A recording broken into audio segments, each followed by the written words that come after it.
Hello, everyone. So, week 7, we are here to discuss some testing, compliance. We're going to talk about GMP protocols, basically everything that keeps us safe, like I mentioned. So, I want to dive in and talk about testing in general. When do we do this? How does this work? So, in our facility, I work in manufacturing and product production so we have a manufacturing facility on site, an ethanol lab, and a hydrocarbon booth.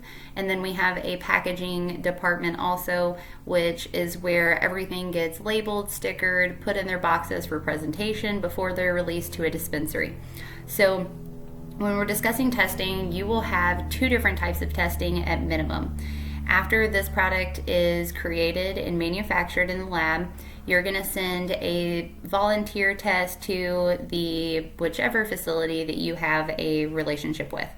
When we first started our business, we actually were going through 2 different ones for testing and quality control just for our own sanity. We ended up going with one over the other for the longevity purposes of their consistency and how quick they responded to when we had a product ready for sample, how quick they would show up, and how quick those results came back into us also. So when you have a product that's extracted, let's discuss distillate. You're going to run distillate in a Pope Scientific unit, more than likely a short path distillation unit, something of this magnitude. After the run, it can be directly after you've created the distillate, you can take a 3 to 5 gram sample. For our state of Missouri, this is what's required. They will do a 6-panel testing. If you require terpenes, they can also add this in as well. So this is going to be measuring your moisture content, your water activity, foreign matters, microbes, mycotoxins, metals, and pesticides. I believe that covers them all. When we're discussing these, I want to hit the 2 main ones are going to be metals and pesticides.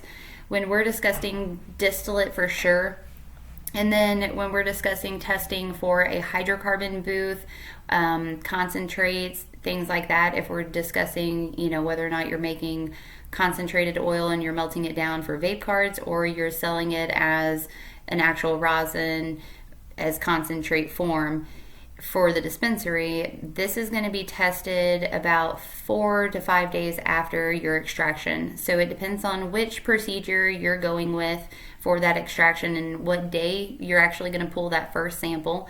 You're going to want to make sure that you do this just as a safety net. This is going to tell you, is it worth putting it into jars and sending another batch of samples out before you release this product? So the first test just lets us know here at the lab what your THC level is and is it safe for consumption. So for distillate, and honestly for concentrates in my experience, the heavy metals and pesticides are the 2 that we get the most often. I don't get them often, I'm just saying the most often because they're the only 2 that I see on test results ever. I'm sure other people see different things depending on their cultivation facilities and their SOPs that they follow. But in our experience, it's always related to cultivation. So, one of the main things that I mentioned is metals, pesticides. Metals are going to be usually bound and tied to what tools you're using, and then also how the genetics of a plant work. So chromium, for example, can be from one of 2 things. It can actually be brought up through the plant roots, and the plant can lean more heavy on metals and take in more. Some plants like a little bit more than others. Some genetic varieties of cannabis specifically like heavy metals. This, when we concentrate it in a lab, is really bad for our side. There's not a good way to get out metals, and even in a Pope Scientific unit where you're discussing a $200,000 machine and it's meant to make pharmaceutical grade medicines, this is still going to somehow it just gathers and collects with the molecule as it's separating, and the oil is pulling in that machine to one side. So it's usually not a tremendous amount, but it is enough that you'll fail a test, for your state test through the metals and the heavy metal side of that. Pesticides is another one.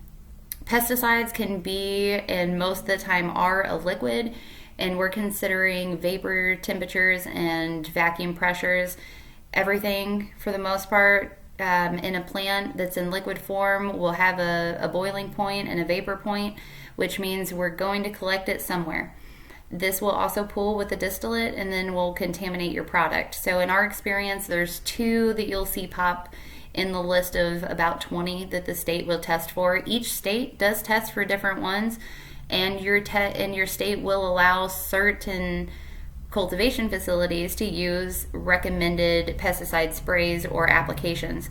The issue with this is it is allowable in consumption of flower, but when we condense it and collect it in the manufacturing side, it's so potent in such a pungent amount that that's where it'll actually allow you to fail, and it becomes harmful for us to consume it.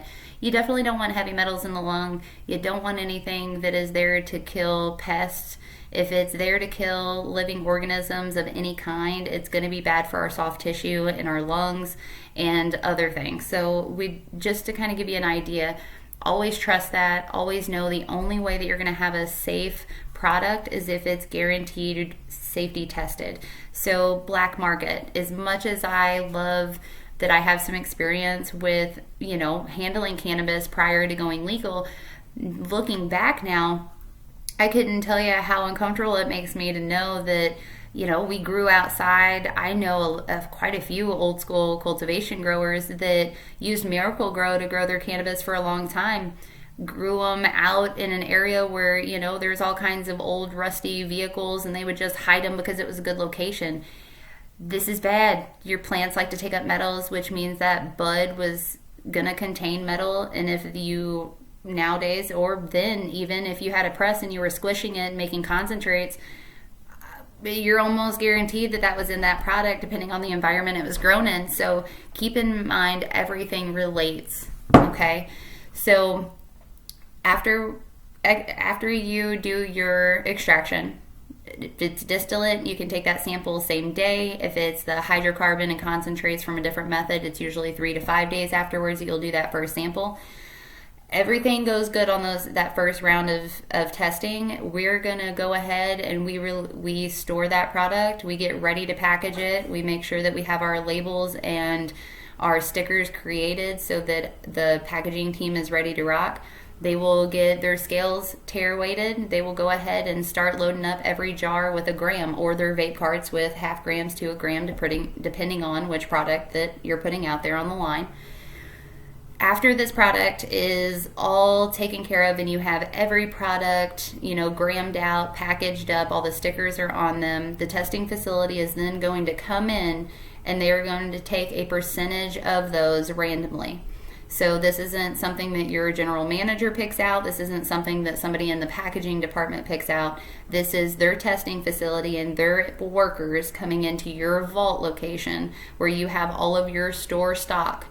And they're going to go through and they're going to say, okay, this one, let's say Golden Goat, just for example, was just packaged. They're going to come in and they're going to randomly pick 10 to 20 of these that you packaged, and they're going to take those back and they're going to test all of those samples. They're going to average those samples, and even if one, sometimes it depends on the testing facility, I will say, but most of the time, even if you have one that pops that's contaminated, that is the result that they're going to go with, just in case it's also in any of the other ones there. Okay, most of the time the application that's used is that they average out what the results are for all of them, and they send that to the metric or the state board. That way everybody has access to those test results. They know that it's compliant, and then we get those results back that tell us it's 100% safe or it's not safe, and that we can sell it and move forward. So I wanted to talk about what happens if that first test goes through but that second test doesn't. Okay, in the state of Missouri, as of now, in 2023, we actually cannot rerun a material after it pops and it says that it's not safe product. Okay, let's discuss CRCing. Say that you know that a product pops for a pesticide and that you have a CRC column or method that somebody recommends, and you don't have to waste 1,000 grams of a concentrate that looks and smells wonderful. Would you want to do this and save the business money and attempt this? Most businesses would. Most of them, you want to attempt something to be able to save that product. When you're considering 1,000 grams of concentrates, you can only imagine the revenue that you're looking at there, and that's a lot to just let go. The downside, as of 2023 in the state law, we are not allowed to rerun that material. That material does have to be wasted and discarded. So keeping up with your SOPs and your GMP procedures throughout the beginning to the end of your manufacturing really does matter. So from the time that my technicians come into the lab to the time that they leave, you will notice that in almost any video, and there might be just a few where a product might not be out, or there might not be actual open containers, so there might not be 100% of their PPE on, but in the majority of our procedures and just our protocol throughout our facility, it is that our technicians wear gloves, they wear their lab coats, they wear goggles or eyewear of some sort. You cannot have open toes, you cannot wear shorts, you must wear hair nets, or if you're a female or a male with long hair, you can have a ponytail or braids, whichever you feel comfortable with. If there is a chance that that hair can fall out and end up in a product, we have you net it. If there is a chance that something on you can contaminate it, we have you change or cover up. There is just always that safety net of making sure that we're not going to hurt the product and contaminate it, and that also something during the process of making that product is not going to hurt you. So there are multiple times that I can tell you I have experienced some safety things that I now know to share with my technicians or students both. So catching fire the first time I made RSO is a learning experience I will never forget. Letting somebody step in front of a fan when you really need a well-ventilated area is very important. That is no joke. Gases like to fall and catch fire, and they're combustible, so this is something that is a safety hazard at your home. I've experienced it. I try to express this with everybody to make sure that they are safe. They do it in a well-ventilated area. I would like to think that you have a fan and an open window nearby. If you're making any of these things at home, definitely if it involves Everclear or some kind of alcohol, this safety mentality that I have is, again, based on experience. I very much know decarbing large amount of CBD crude. We used to batch these in about 10-gallon pots and run large batches of this hot crude oil while you're decarbing. This gets anywhere, to 100 to 140 degrees, and it bubbles and reacts a lot. If you're not on top of that, or you're stirring it and it's really thin and popping, I've had it pop me in the cheeks. I've had a pot get so reactive so quickly that I've tried to pick it up and run with it out of the back door, and it's burped. Literally had so many bubbles on the underneath create that it tried to release, and when it did, it burped out material and covered me from the knee down. So there are these perfect examples. Luckily, I wasn't hurt, but I was able to express and put safety procedures into place that will make sure that my technicians never experience this. So live and learn through some of my trial and errors, and this will help you. And just know that that's pretty much what all businesses are trying to do. They're trying to keep you safe, and they're trying to keep the product that they're working so hard and they've invested in to be safe when it's released, and for all of the patients that are going to consume it afterwards. So gloves, hair nets, constantly wash your hands, constantly make sure that you're wiping down your lab. In my experience, I'm in a hydrocarbon booth daily now. So in this kind of environment, you're surrounded by stainless steel and you're waiting. It's a time game. So I have timers set. I'm waiting for my socks to soak, and then I'm waiting for the reclaim process to happen with propane. In my downtime, I am constantly wiping down the tables, the machine, making it shine with limonene, and then also being preventative and keeping everything clean to where I know there's no contamination possible. When I change containers, if I change balls, or if I change out my harvest pod on the hydrocarbon system. This is multiple opportunities where you're going to have drippage. Oil loves to drip. Oil loves to be sticky, and it gets everywhere. Gloves will help with this. I recommend double gloving if you're going to be messing with concentrates, oils, or cannabis in general. Trichomes like to carry also. So pretty much anything in the cannabis industry, if you double glove, this makes life a lot easier. I recommend being able to take off that first or that second set and being able to put on a clean set versus taking one off and your hands being clammy and then you have to wait 5 minutes to be able to put another pair on. This is just one of the little tricks that I kind of learned along the way. This is also going to help when you're cleaning things. Again, that stickiness travels everywhere. As soon as you touch it, the next thing you touch, and so on and so forth, will all lead to be sticky. So if you can take it off easily, just change out gloves, know that you're good. It's also going to keep you from risking getting anything into that product before you send out that test result. I recommend going through a well-known or recommended sample jar provider. I have had the experience of buying some online through Amazon and then popping for some really weird contaminations. We usually keep track when I'm sending a new jar or a new sample in a new container. That way, if something funny comes up, I have an idea of like, hey, well, maybe it was the container. Let's take another look at that. Labs, again, are very open to checking things if something comes out a little different.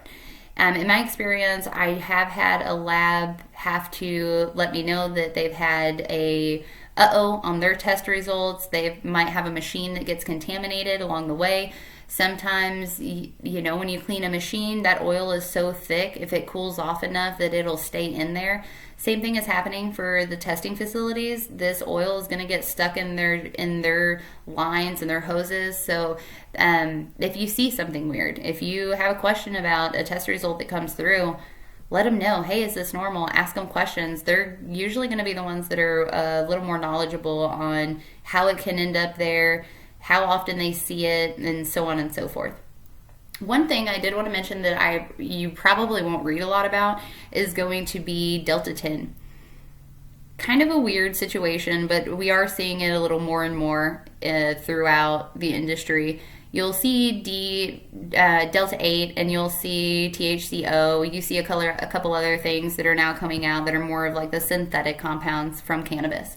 When we're discussing Delta 10, this is usually due to, and I'm saying usually because I know that multiple variables can create compounds to change. But the well-known one that has happened more recently, I set up labs for multiple manufacturing facilities throughout the state.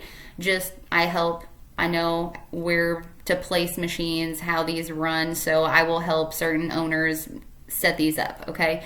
In my experience, I've had some technicians that have had some really weird test results come up.